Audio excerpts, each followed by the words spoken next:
CIST, une question à laquelle il n'a pas pu échapper. Mais l'actualité l'a forcé à esquisser une réponse. Pourtant, CIST pour une nouvelle pièce que Gérard Junior court les médias depuis plusieurs semaines. Jusqu'au 15 avril prochain, l'acteur foule les planches du théâtre Édouard VII de Paris en compagnie de son fils, Arthur, pour la pièce Le Jour du Kiwi. Une respiration nécessaire pour l'acteur de 71 ans, omniprésent devant et derrière les écrans.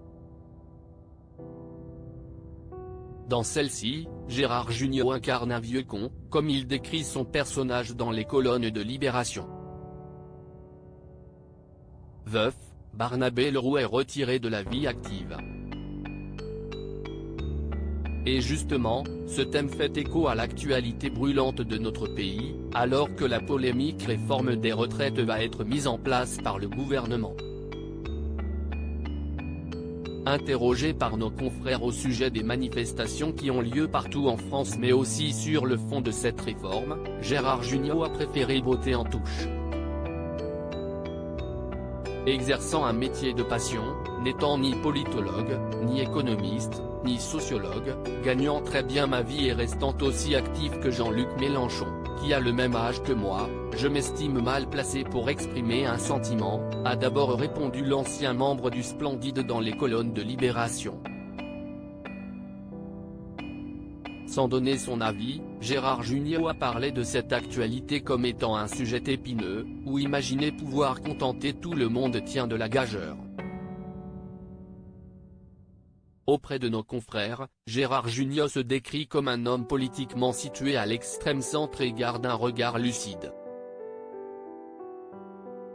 Réforme des retraites, la loi va-t-elle être mise en place ? Tout au plus puis-je observer que le raidissement perceptible en du côté du gouvernement que des syndicats n'augure vent de bon, a-t-il ajouté à ce sujet.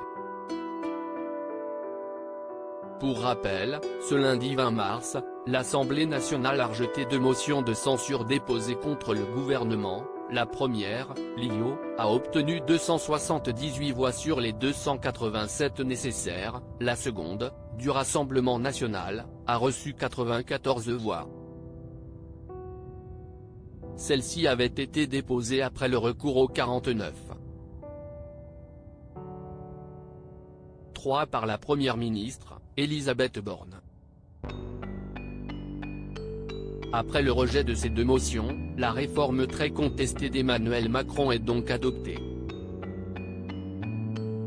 Dans une déclaration transmise à l'AFP, Elisabeth Borne s'est déclarée déterminée à continuer à porter les transformations nécessaires. Du côté de l'opposition et des Français massés dans la rue, on appelle à la démission de la locataire de Matignon et de son gouvernement.